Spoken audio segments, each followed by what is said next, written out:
Good morning, Colts Nation. Welcome back to another edition of the No Horsing Around podcast, brought to you exclusively by the Lounge Room Network. As always, we're your hosts, Stephen and Zach.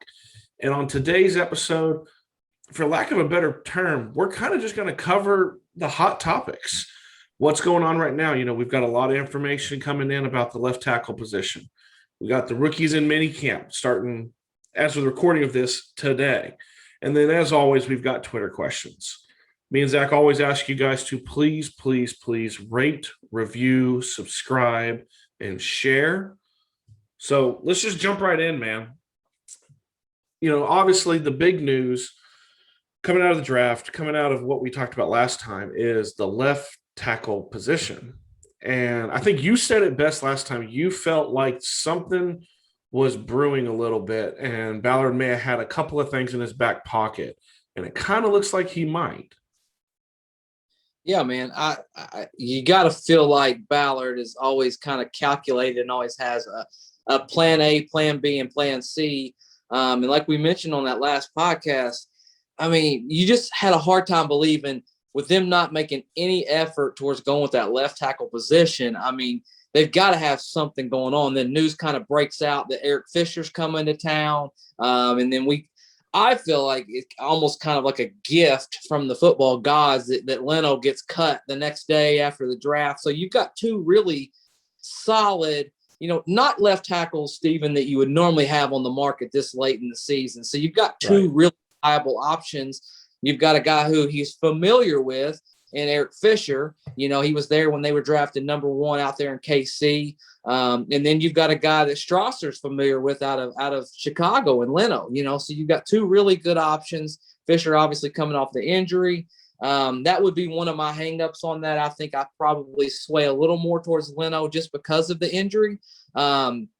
All in all, if they're healthy, I think Fisher is just a slightly better tackle, a slightly better athlete. But it looks like Fisher came in, we talked to him, we did our diligence, and he did leave without a contract. It sounds like it's on terms, but that's always a little bit of a gray area. You hate to see, when you got your guy, you hate to let him out of town, man. I don't know how you feel about it, but if he's your guy, and I know they did the physical, I don't know what type of physical you can do when you're coming off of that injury, but what do you think, man?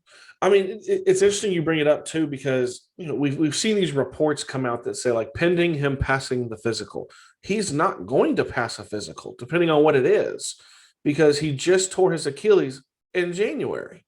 So it's got to be some sort of modified one. I think me and you were talking earlier in the week, I think it was probably yesterday, that it was, my thought was that the physical is more to gauge where he's at in his rehab. How many games is he possibly going to miss? Is he going to miss 4? Is he going to miss 6? I mean, he's going to miss some. There's just no way. I mean, the scariest part for me about the Achilles is, as an O lineman, he's constantly going to be being pushed back and having to brace himself with that. I agree too, though. He is the much better. I feel like he's the better option. He's probably a little more talented. I mean, he's a former number 1 overall pick. And I might be alone in this, but I don't think, if he had torn his Achilles, I don't think they would have cut him. He'd still be in KC. Because, I mean, they desperately need O-linemen. They've done everything they can to make sure that no one's going to touch, Mahomes out there anymore. But it does worry you a little that he left the building. That's one thing, and it's blasphemy to mention his name, is Ryan Grigson. But he never let him leave the building. He never let who he wanted, as crappy as some of them were, he never let them leave the building. So, I mean, it sounded interesting too. I mean, I don't know if you saw the report, Zach, but that Leno is scheduled, I think, to go to Washington next week for a meet and greet. So, is that he thinks Fisher's going to sign? Is that him putting pressure on the Colts to make a decision? Because he's come out and said, he wants to come to Indy. So, I mean, I think that's really interesting to kind of see where it goes. But, I mean, you were right. You were right in the last episode. There was something in the back pocket. He's got something brewing to where he's trying to figure out a way to resolve this left tackle situation. to figure out something. You don't have to have, and I want to get your opinion on this. You don't have to have this elite level left tackle. I don't think. We proved it in the playoffs that you can kind of plug in. You have to have a decent left tackle. But I think anybody's going to be really good when you slap them alongside Quentin Nelson, So I'm interested to get your take on that. What do you think about that? Yeah, I mean, a couple things. So just to hit on the Leno thing, because I went a little short on him. I think that's a little bit of a leverage play. He's going to go in there and he's going to talk to another team. And why wouldn't he? I mean, the man, first of all, he needs a job. And secondly, if he has a good agent, they're going to put a little bit of pressure on the teams and start getting a little bit of a bidding war started, drive that contract up, push that interest, and hopefully he can land. Yeah, I tell you, it's just crazy to me to think that we're this far along in the process and we don't have, that solidified left tackle. But I think you're right. I don't think we have to have quote unquote elite left tackle, Mm-hmm. And you mentioned being paired with Quentin Nelson like that. That's a big help, man. I mean, when you're a left tackle and you look over and you see Big Q56 right next to you, you feel a little bit better about future Hall of Famer and your responsibility. You know what I mean? You that puts so much less pressure on a left tackle. You just have to be really good. You don't have to go out there and do anything and overcompensate. You don't have to worry about your partner right next to you. You don't have to worry about him, missing any assignments or anything like that. You can just go do your job and worry about yourself in the game plan as far as that goes. So I think either one of those guys would be great.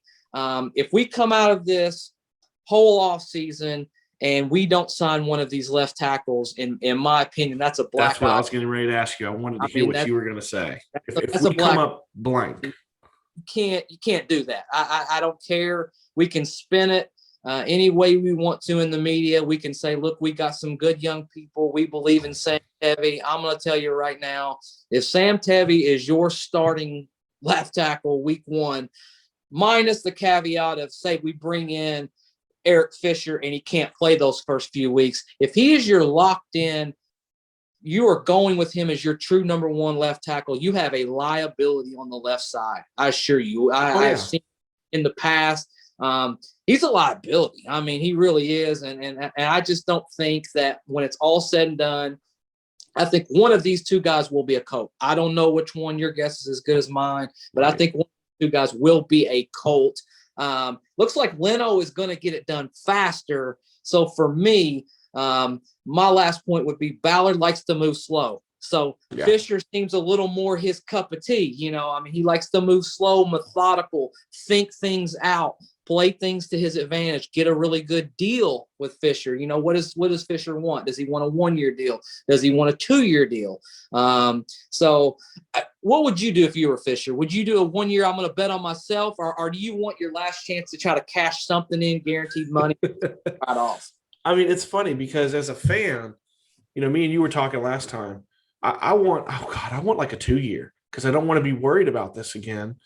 As Fisher, I think it all depends on where he's at. If he feels like he can come in, I would probably take a 2-year deal if I'm him, only because I don't think he's going to play the first 4 to 6 games. He's not going to be physically ready, so he's not going to have put enough tape out there for the other teams to decide if they want to pay him big money. As a Colts fan too, you get a little frustrated. We were talking about the cap, and it got released today what it might look like cap space for next year. The Colts were, I think, again, they were in at least the top 5. I think they were 3. I think they had like $68 million again. Yeah. Now that doesn't count like the extension for Darius Leonard, the one that they're probably going to do for Big Q, even though they did pick up the 5th-year option. So there's money there. And agents know that too. So he may want to do a 1-year deal. He may. The worry that I have, like you said, is what if we come up snake eyes on this? What if we come up with neither? If I'm guessing, like you were saying too, I think it's Fisher. I do think, because he has the connection with Ballard, and I think that weighs heavy. Ballard has brought in other players that have connections with Frank Reich, like Wentz, but I don't know, and this may be like hot topic. I don't know. I know from when hearing the interviews, he values Reich's opinion very, very, very highly. I don't know where he values Strasser's, on what that looks like.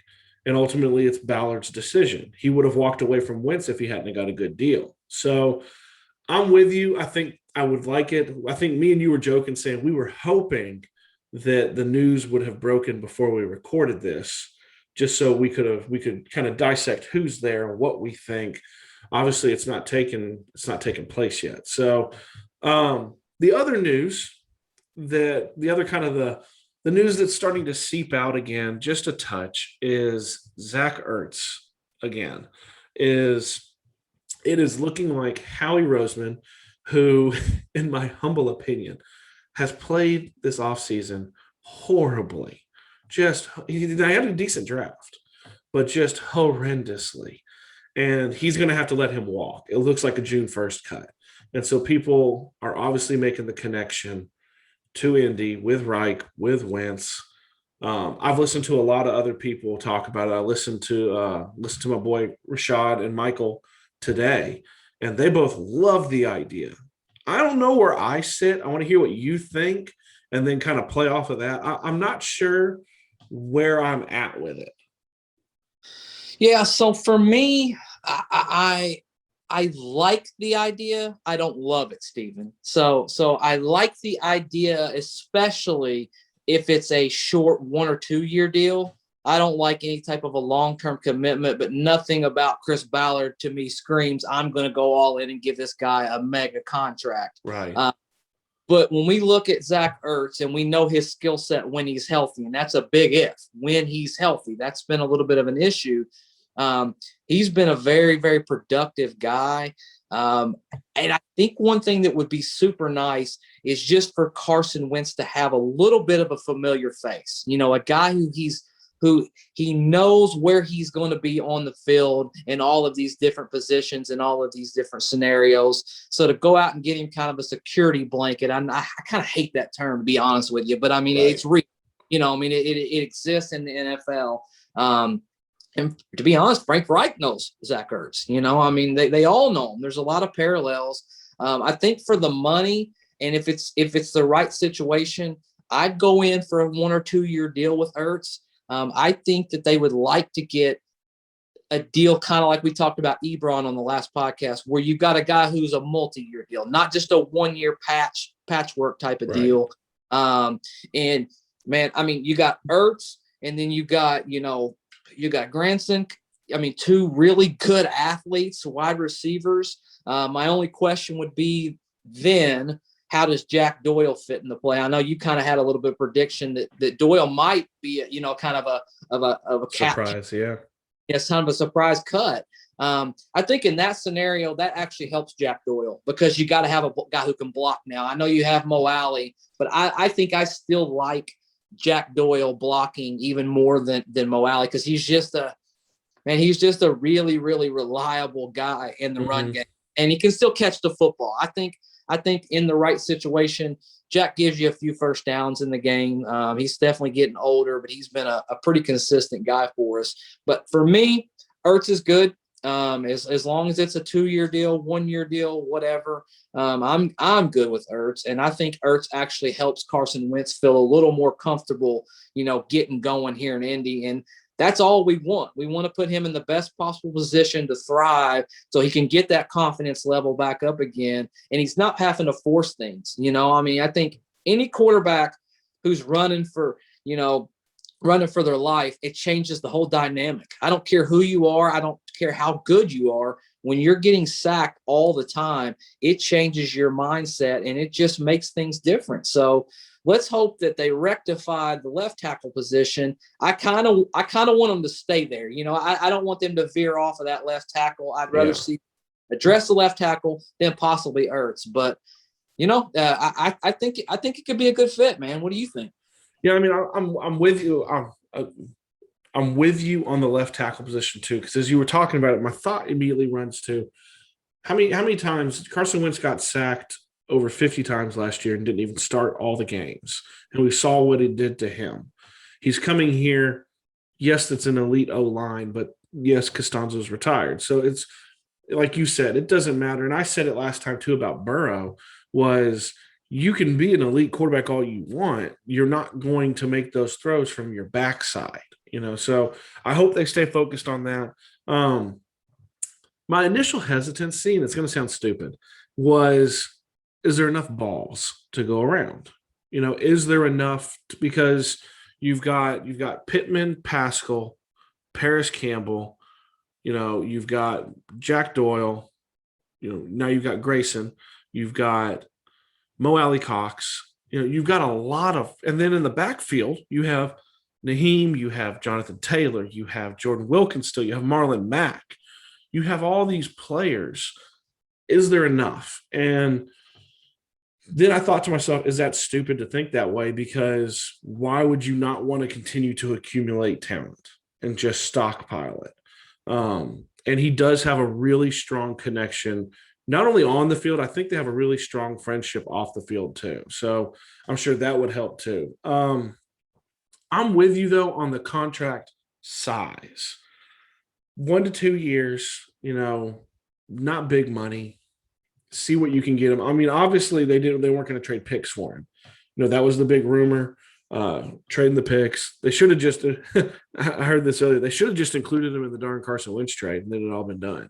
You got him back then, you got off the books and everything. But I mean, if they choose to, he is secondary in my mind. He's not the first target for me. I want to figure out what's going on with the left tackle and then kind of move in that direction and look towards him. 1 or 2 years. I don't think that stunts the growth of the young players because you want to see. I mean, I think Doyle's in his last, whether he's the surprise cut like I predicted or he stays, he's in his last year. He's in the last year of his contract. I don't think he comes back after that. You've got Mo Alley, who you want to see continue to develop. You have Grayson now, who everyone is super excited. He's your favorite pick of the draft. He's my favorite pick of the draft outside of Kwity Paye. So, I mean, I don't think it stunts it much. You get a veteran in there who can help kind of lead that charge and show them this is how you play. And I think the best thing you said is when you watch him and Carson play, you kind of get the feeling like Carson could close his eyes and he knows exactly where Ertz is. Like he doesn't have to see him to see him. He knows he's right there. Boom, done, dump, 10 yards, dump, 7 yards. Like he knows where he's at on the field. And it's just another player that knows Reich's system too. That can help, bring those young players along. So I don't hate it with caveats. It sounds funny. I don't hate it, but there's caveats. If it comes out it's a 4-year deal, you're like, I want to see some of the young players play. And that's kind of been Ballard's MO. So it's going to be interesting. It's good to get a little bit of news here and there because, there's not a ton that's going to be going out right now. We're in rookie mini camp. That's another thing, kind of segueing. We're in the rookie mini camp now. They're in Indy. I think the only one who's not there is Ellinger, and that's because, prayers for him with his younger brother. I think he flew in and then he flew back out. I think he's back in Austin now, isn't he? Yeah. I think such a horrific, tragic thing, man. I'm glad you mentioned that. I mean, it's just, geez, I just can't imagine what he's going through and what he's dealing with right now. But yeah, he's the only one there. And one thing you brought this up, and it's a great point. Ballard always talks about Colts guys. Those blue Colts guys. Man, we've signed 5 guys already. You know how that is. Like how big is that where you can go ahead and get these guys in? Kwity was the first one in the entire first round to sign. Yeah, I mean, like that right there. I mean, we talk a lot. There's a lot of smoke and a lot of hyperbole out in the media. Like, he's just such a great character guy. Well, I mean, I don't think anything speaks higher of a man's character when he's a first round pick and he signs the first freaking day that he can. Yeah. Like that is a big deal. Getting those guys in there, getting that camaraderie already built up. That's special, man. I think that's something that's simple, but we can't take that for granted. When you've got a group of men who want to come in and just play football, and they're not worried about all that other outside crap, that's amazing. I think that sets us up to have a really good rookie class. Mm-hmm. I think the narrative, like in the national media, is that we didn't have a great draft, a flashy draft. Oh, yeah. I've heard that. That's the national narrative. But sometimes drafts like this are just those glue drafts that just kind of galvanize that team and put that team together. And I feel like it seems like this can be a very tight-knit unit, especially Deo and Quiddy. They've got a lot of things in common. And I think I'm coming around on Deo, Steve. There you go. Come on and join me on Dio. Come on. I think Dio is just he's one of those guys, and I heard a comp on him earlier. I can't remember what podcast I was listening to, and it was a little bit of JPP. They said there's a little bit of that in him, how long he is, and just how he has this. When I watched him on film, and we had the podcast, obviously, the draft recap, and I went back and watched about 30 minutes of film. There's this shock he hits you with on that first initial move. He just shocks you because he has such long arms. He just launches at you. And as a lineman, the first thing you're taught, I want to anchor. When somebody is that big, that athletic, and that fast, and they hit you that hard, it's really hard to set that anchor. Mm-hmm. And I people, man. Not to get off on a tangent, but I think that's just a big deal, signing all those guys up front like that. No, I'm with you. I think, and, to kind of stay on with that is, everyone who's a Colts fan knows with the next pick, we all freaking love the show. It's the best access any team gives. You're in the war room. You can, if you look hard enough, they've played it better now. They blur things out, because the whole Cosme thing, but you can see all these things, and I love seeing the reaction on the phone when he gets them on the phone. And Quiddy, you could hear it with him, and then with Dio, you could hear it with him. Like, he was so excited, and all the way down to like my sleeper one, Michael Strand from Charleston. He was like giddy, and then Grayson was like. You could hear people in the background, and he's from Indiana, which I didn't know. And so he was super pumped to come home, and they're all there. Like you said, they're all there. And then you hear the thing come out too, not to get on the tangent of Dio, but Dio's moving his rehab from Vanderbilt, which is like a premier place. I know the football team sucks. Like, I go to Vandy games every once in a while. They're horrible. It's okay. My father-in-law is a massive Vandy fan. I take them to games for fun. Sometimes they're not fun. But Vanderbilt is like premier medical wise. And he's moving his rehab to Indianapolis now.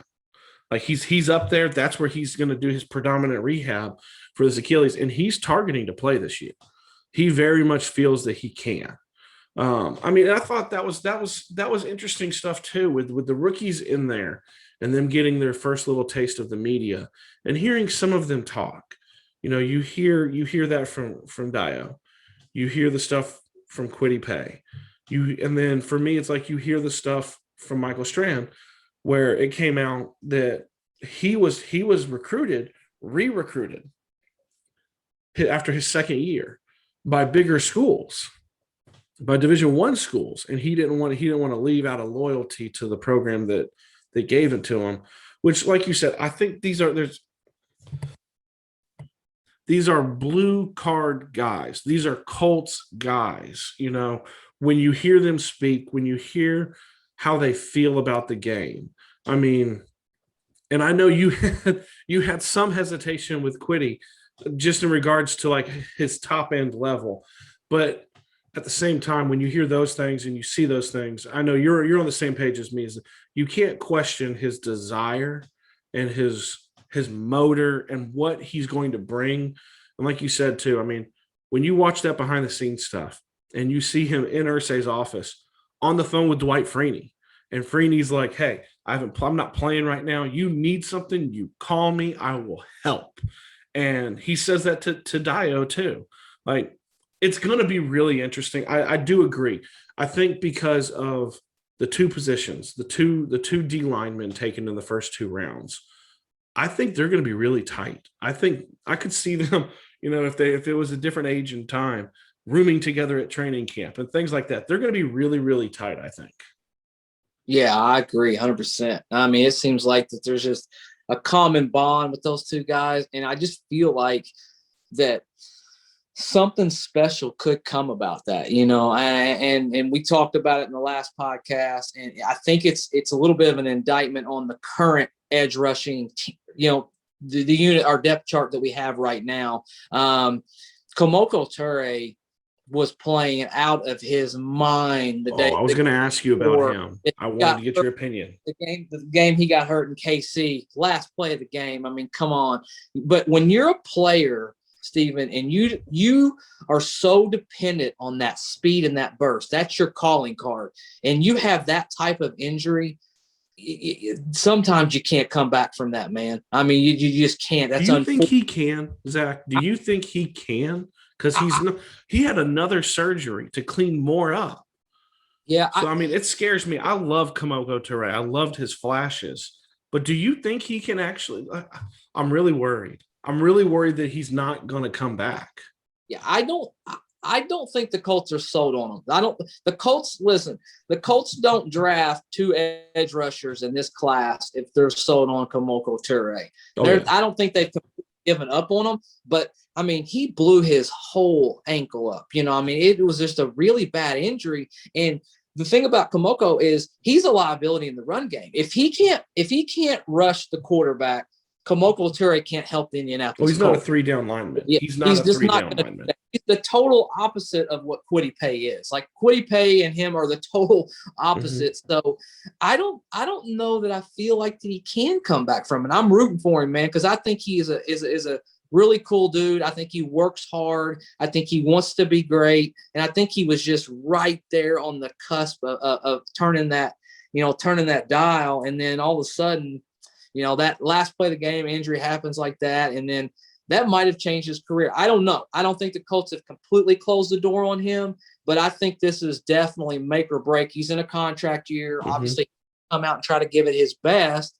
But he's going to be in the fight of his life, for his football career, playing for his next contract and playing for an opportunity to get re-signed by the Colts. So, but to answer that question, I don't have a lot of faith in Ture coming back and being who Ture was pre-injury.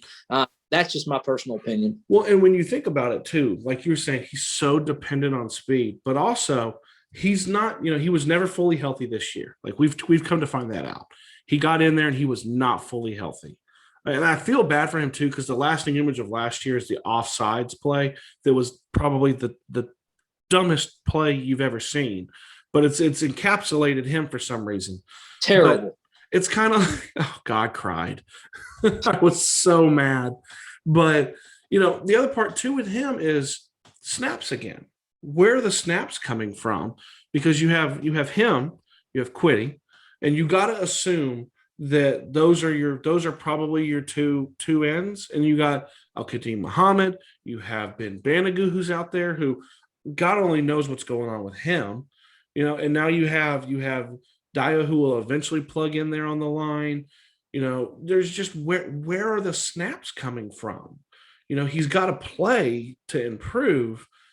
And I'm not going to say that it's this uber talented D-line. It's a very talented D-line if everything breaks correct. If Quity's what they think he is, if Dio comes back, Buckner continues to be just this equalizer, Grover, like you have the talent there.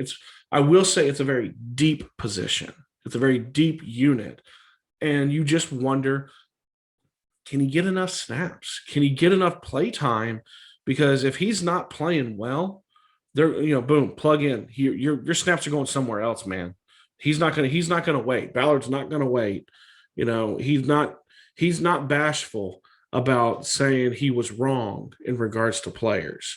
And I think what you said that piqued my interest the most was you don't draft two players on the D-line if you're sold on Komoko Ture or Ben Banogu.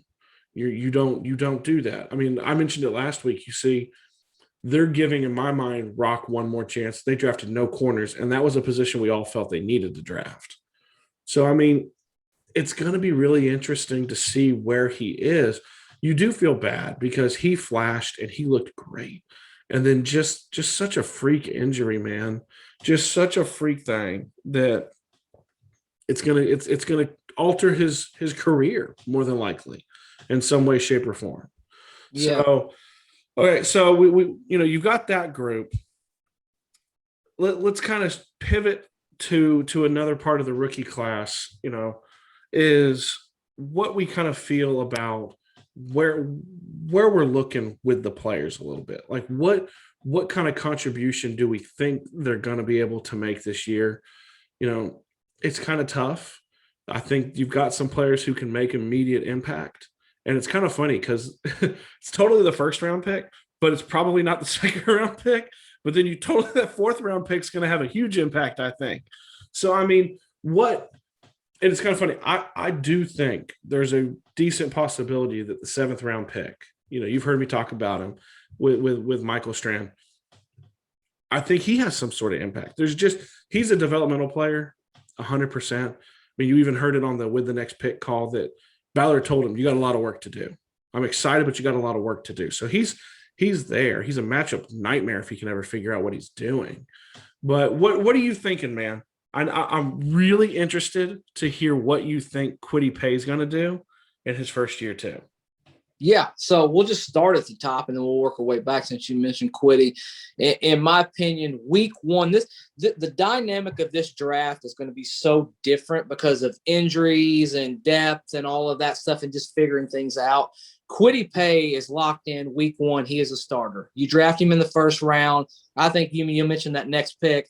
I think Matt Eberflus just kind of let the cat out of the bag and told him, "So you can go look at our depth chart right now. You are defensive end number one in there already." That was fantastic. I thought about that. There's no rookie. We're breaking you in. You got to earn your spot. He's number one. He's going to start.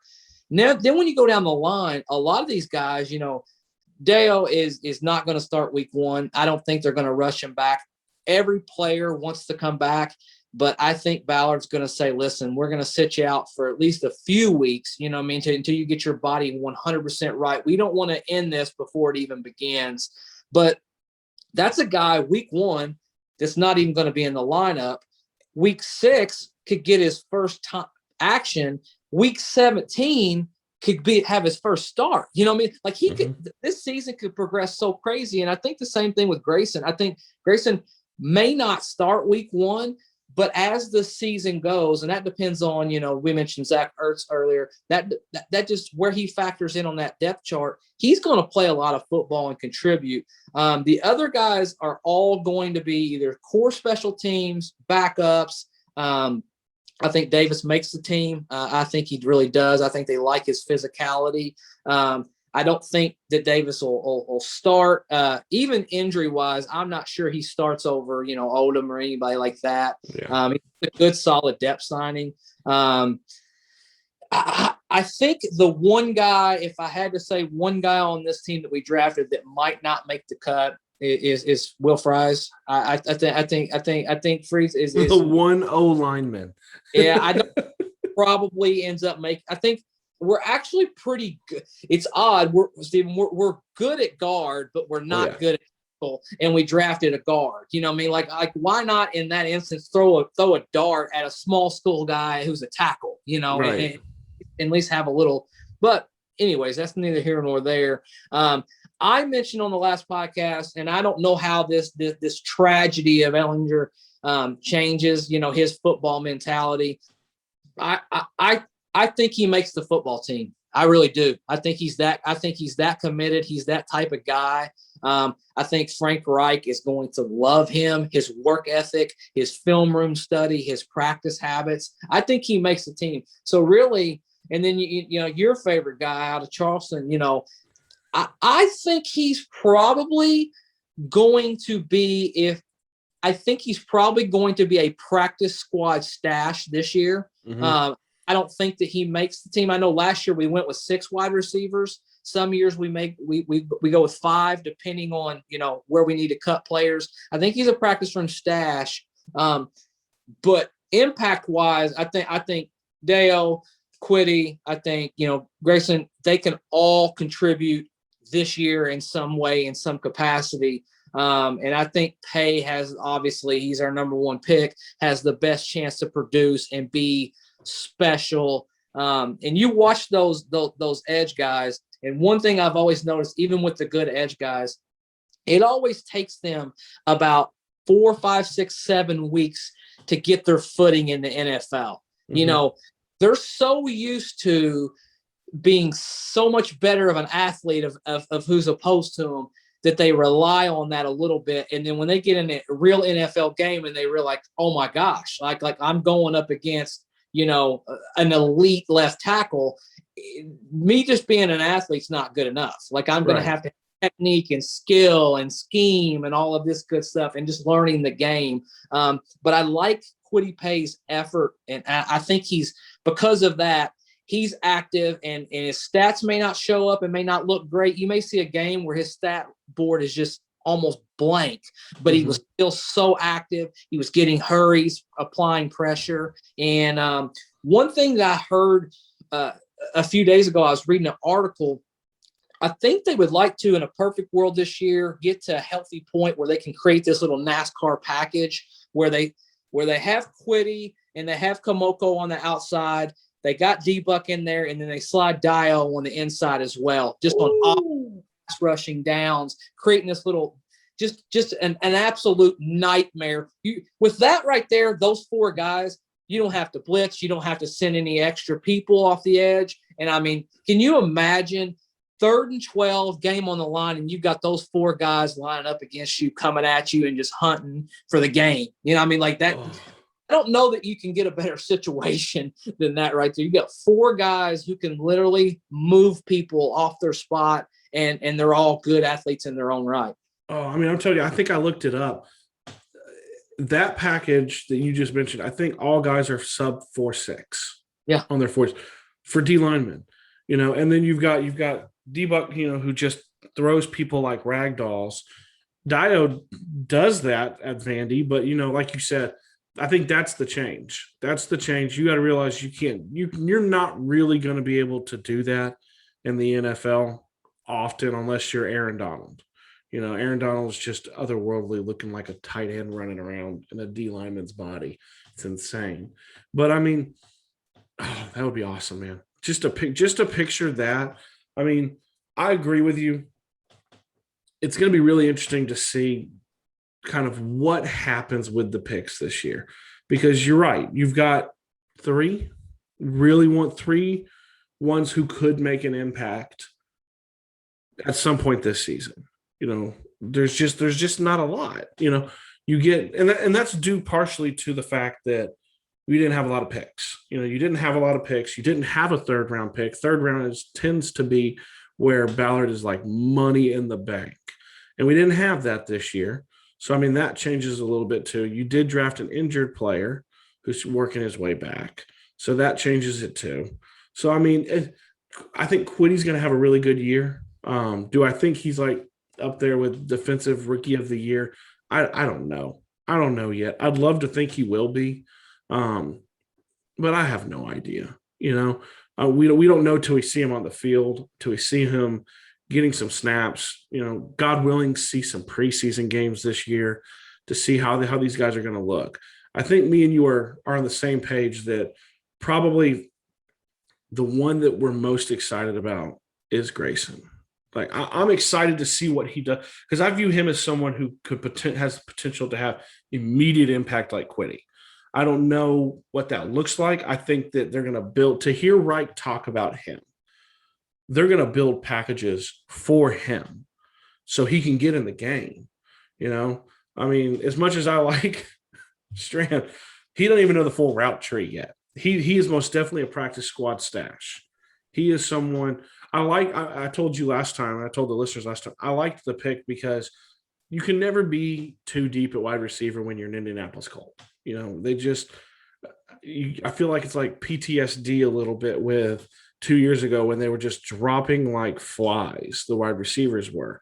And you end up with just Marcus Johnson. Like I said, Marcus Johnson playing. I kind of look at Strand like a Deion Kane. someone who I think they want to develop and see where he goes and see if he's someone who could, the Deion Kane, Levon Brazil back in the day, Derek Rogers back in the day, these late round flyers who are extremely freak athletes that Ballard likes. But as far as day one, I think the only one you can look at and say like day one is Quiddy. So I mean, I'm on the same page with you when it comes to how we're going to see it play out through the year, what's going to happen. I think you had a great point with Dio too, though. He shoots to be healthy August, September is what he said, but healthy doesn't necessarily equal playing. He could be, I think they said today, his next step is running and jogging. Like he's not even doing that yet. So, I mean, now granted we're in May. So, I mean, you get to running and jogging, but like, I think that's a great point that you made that the listeners need to make sure they understand is he could be healthy and practicing and active, but he's not ready to play. He could, because also you've got the rules with the IR, and I don't know if those are going back to how they were before, or if they're going to keep kind of those COVID rules where it's the shorter one, but they have to make a decision at some point too. So they'll probably want to bring him on the active roster so they can bring him in later in the year. I don't think he gets a full red shirt year. I think it's probably like a half a year is what I kind of think. So, I mean, I love the rookie class. I'm excited. I was super excited to see like, it's bad when you get really excited to see like the videos of them trying their helmets on, just because it's like there's activity there because you didn't have that last year. There's activity. They're at, West 56th Street. They're there. They're getting their jerseys fitted, which is like a whole different thing. I don't know if you saw, this is so superficial, but like the jersey number stuff, people were very upset with the number Quiddy Pay picked. I don't really know why. I mean, people are like, oh, no. The funniest thing I've seen is like, he should be 19. Okay, so obviously you've not been a Colts fan long if you think he should wear 19, because that's Johnny Unitas, and it is most definitely retired. So Johnny, no one's telling Quiddy to take Johnny Unitas's number. Yeah, I mean, it's so superficial when you look at the numbers. People are upset because the D lineman took 50s. You got Paris Campbell rocking the number 1, which looks really good on him. It'll look better if he stays healthy. Exactly, man. Yeah, if he can play more than one game, I'll be really happy with that. But yeah, you're right, man. Just the excitement of seeing them there, West 56, trying their helmets on. I mean, it just feels like football is football again, right? I mean, it just feels like it's the way it should be. I mean, and it's one thing for me. It just all brings this Colts community together. And I know everybody is kind of, partial to their team and their community. But I can say this, that, just because I have friends and I've seen how it operates in other communities, the Colts community in general is a pretty special community, man. I mean, we love football. We're immersed into it. We want to win. We want to get that next, we want to raise the banner again. And I believe that we have the right people in place. I really do, man. I think Frank Reich, I think Ballard, I think you have an owner that's willing to do whatever they ask of them to try to win at all costs. It's just exciting, man. I know it's going to be kind of a lull time as far as that goes, but I mean, we're going to be podcasting. We're going to be still having plenty to talk about. And I think the cool storyline is we have enough money in our salary cap that we may still be a little bit active. I mean, you mentioned Zach Ertz and then the left tackle. So there's still probably going to be some exciting signings all the way up into training camp. Yeah, and it's funny you say like the immerse of the Colts Nation and things like everyone knows I live in Tennessee, and so I'm surrounded by Titans fans all the time. And my company has season tickets. I go to the Colts Titans game, and it's a different kind of vibe when you get there because I mean it's a very heated rivalry. Don't get me wrong. Like Colts fans don't like Titans fans. Titans fans don't like Colts fans. But it's kind of funny. There's a very mutual respect when you go to the game as a Colts fan at the Titans. Now, granted, I've been going to these games for 15 years, back when Peyton and Marvin were hooking up. So, I mean, but there's a respect level too. But it is different. It is. I mean, there's been times. I mean, Indianapolis is and forever will be a Colts town. Nashville has fluctuated because of how bad the Titans were. They've been Preds, and I'm a huge Preds fan, but they've been a Preds town. They have Nashville SC. They've been a Vandy baseball. I mean, they fluctuate. You know, the joke with Tennessee and with Nashville is sometimes they just go where there's a good party.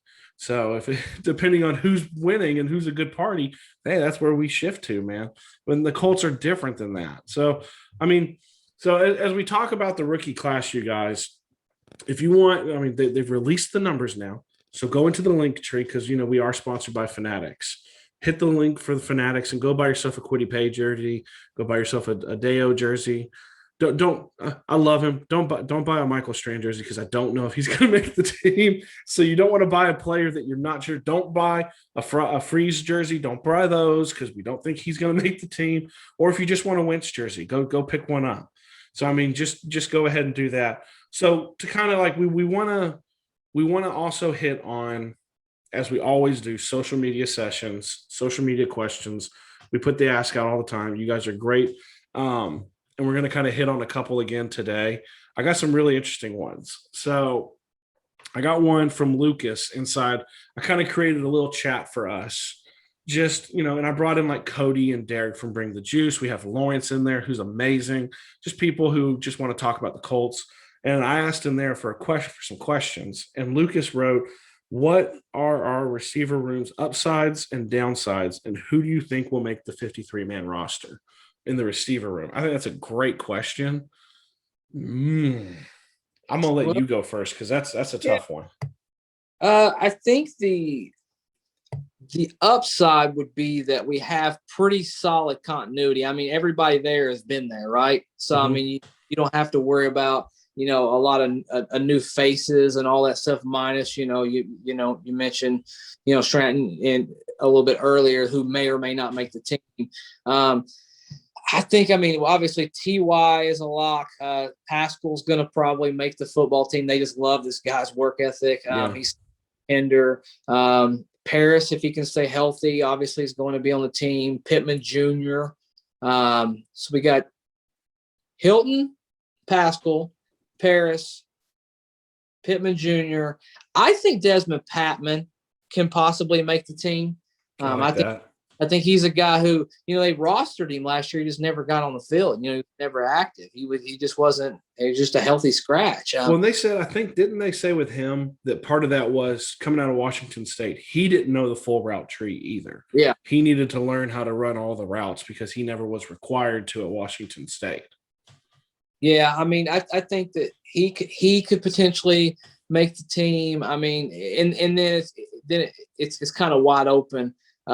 It's an open game. I think this football team this year I think we stick with 5 wide receivers. I really do. I don't think we'll go into 6 because I think we potentially could add Ertz and then we could roll with, you know, 4 tight ends all year long as well. You'd have Ertz, you'd have Grayson, you'd have Doyle, you'd have Mo Alley. You've got 4 guys there, and that might take up that extra. I think in a perfect world, Frank Reich wants to have 2 tight ends on the field as often as possible. Oh, he loves tight ends. I think he loves that. And it just kind of goes back to that game where we have the ability to, you know, run the football, but also let those tight ends slip out of that back, you know, chip block, release, down the middle of the field, hit them in the seam.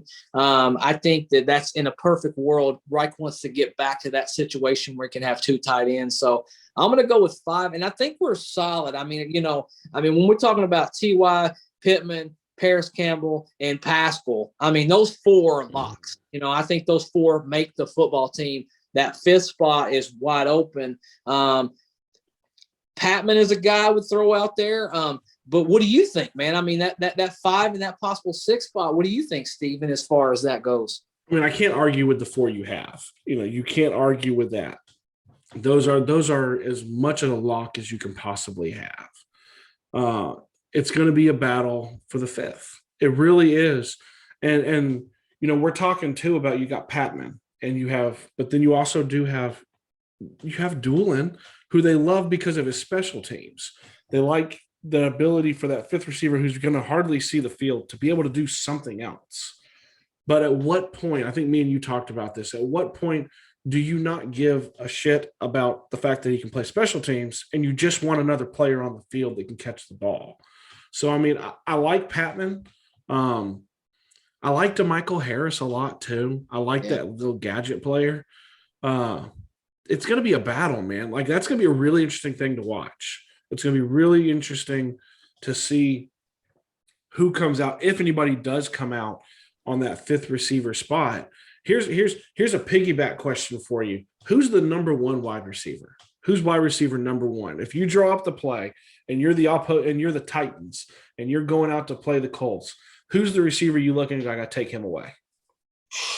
Man, Is it Hilton still? difficult. Um, you know, I think week one, if you ask me this question, who's your number one week one? Hilton. If you ask me who's your number one at the end of the season, I think Pittman Jr. takes it over as the season goes. And a lot of it depends on Campbell's health. I mean, that guy he looked good, you know, when he was able to be on the field. Is the little sample size that we got. And then we don't know, the one question we can't answer until we see football games, what's the chemistry like? You know, we don't know if I feel like the best thing that happened to T.Y. Hilton in his career was getting a quarterback who can throw the football out there again. I think because I think if you watch him and you go back and you're just a complete football nerd like I am, if you want to go back and watch the film, and it's exhausting, trust me, I've tried it.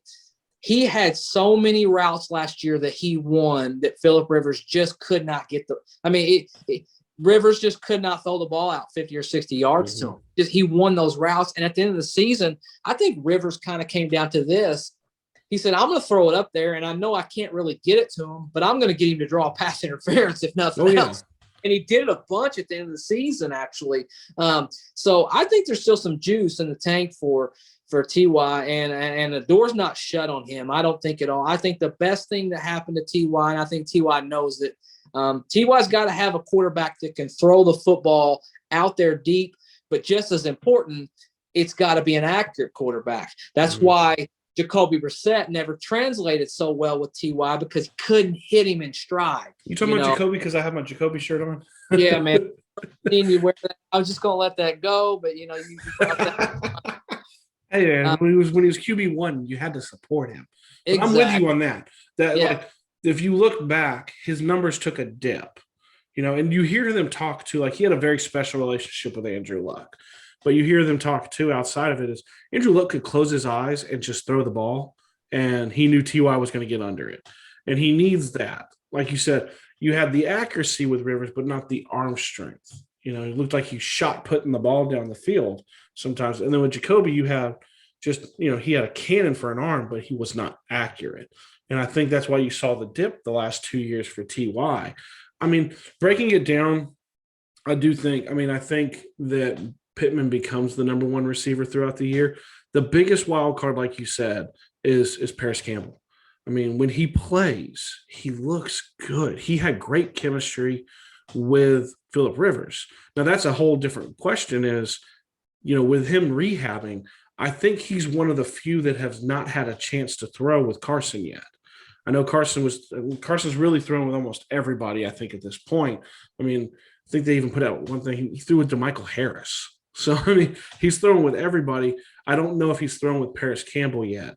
But, I mean, that's a player, too, that, you just, boom, go. And Carson's not going to be able to out-throw him. Like, you can just throw it. He can go get it. But I hope to God, and maybe I'm alone on this. I might be on this island by myself. No more end arounds with Paris Campbell, please. Yeah. I love it. He's such a gadget player. Give him a bubble screen. No more end arounds.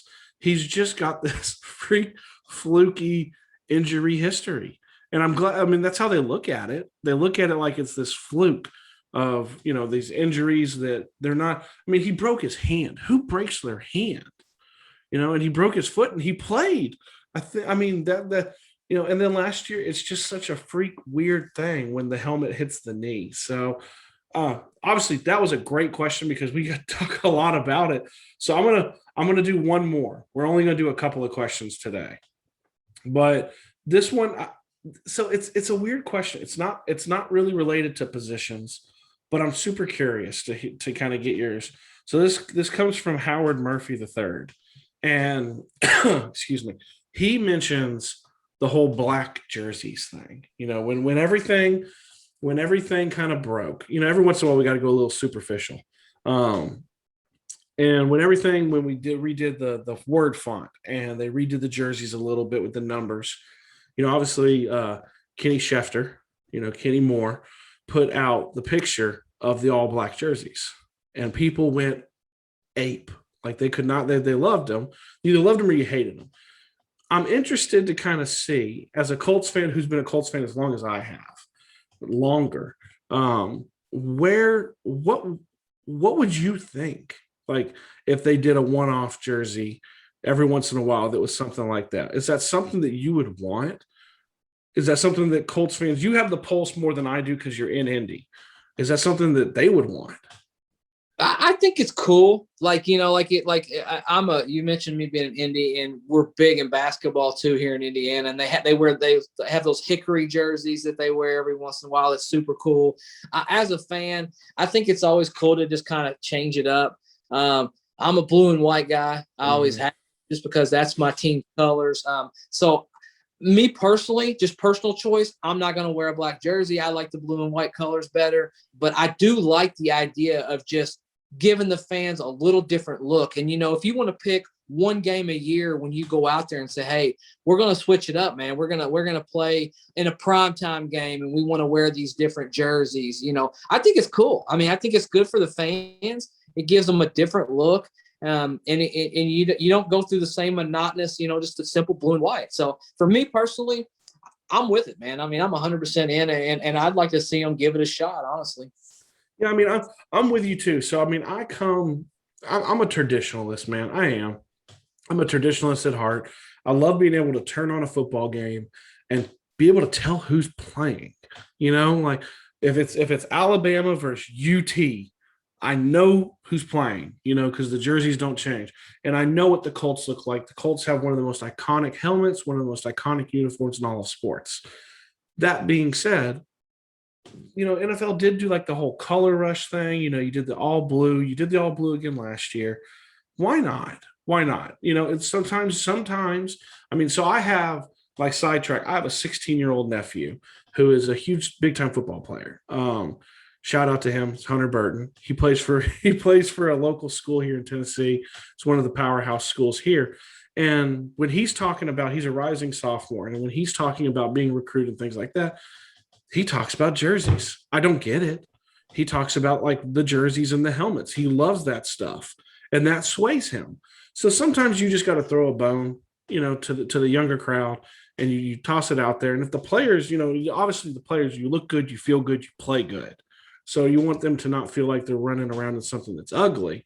Now, would I be down for it? Yes. Do I think Irsay ever does it? Probably not. I mean, Irsay, you hear him talk, literally on the With the Next Pick, when they got on the phone, I can't remember who it was.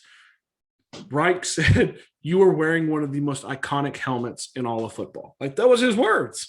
So it's like they realize it. They don't like to tweak it much. So would I be down for it? Yes. Do I think that Irsay will ever do it? Probably not, as long as he's alive and in full ownership of the team, man. I just don't see it. But so with social media sessions, obviously it's powered by One Call Technology. I normally say it at the beginning, we'll say it at the end of it. One Call Technology is a telecommunications company with over 100 years of experience from their staff. So I say it every time. You guys are going to eventually understand telecommunications is business phone systems, internet services. Those are the big things that One Call does. It's really simple. Go to their website, onecalltech.com. You can hit a contact us. If you're looking at your bill and you think to yourself, man, I'm paying way too much on my bill, they'll take a look at it for free. They'll make sure you're getting your best deal, and they'll turn that around. And they'll give it back to you with the savings. So if you're thinking that you want to kind of see if your company can save a little bit of money, everyone at this point in their life with your company, everyone's trying to save a little bit of money. So if you're thinking that you need to save a little bit of money, go over to One Call Tech, hit the contact us. You'll shoot it. I work there. Adam from Bama Lounge works there. You might get one of us that calls you back. So, I mean, I wanted to throw that out there really quickly. So obviously, we'll continue to ask for questions with social media. That's going to drive a lot of this, you guys. That's going to drive, a lot of the off season. We've got, I think, what is it, Zach? Like 10 days, somewhere around 10 days till the schedule drops. Yeah. So that'll be a good thing. That'll be a lot of fun. We'll kind of dissect that. You can get the extremely early predictions, which will not be good. We ask you not to screenshot those and hold us to those when we get to September. But we'll be able to do that. It's going to be really you guys driven, listener driven. Y'all tell us, reach out in the middle of the week. Zach tweets it out a lot. I tweet it out a lot.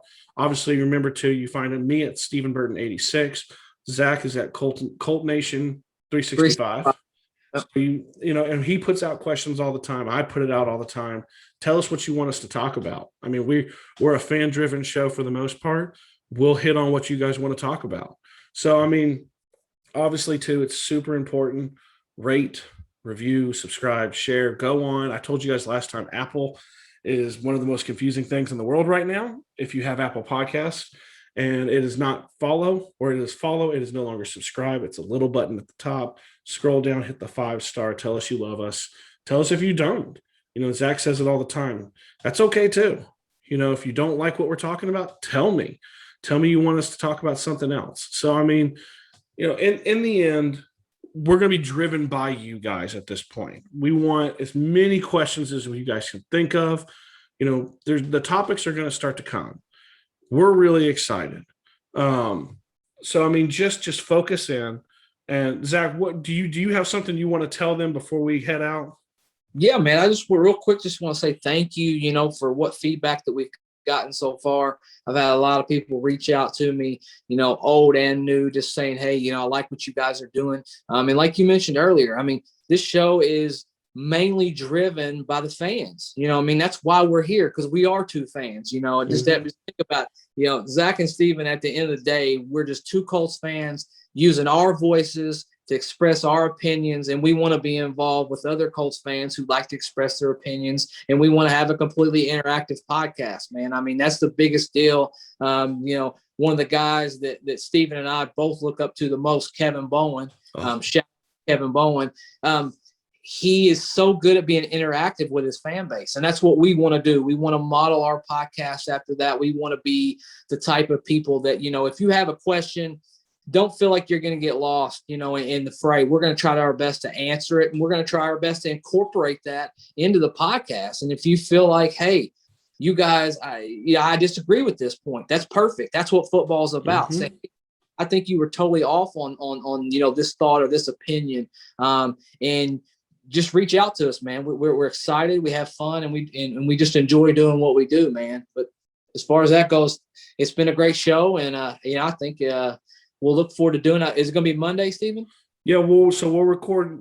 We're going to record Monday night. It'll push out on Tuesday, and then we're going to try to do 2 episodes a week. We're going to always try to do 2.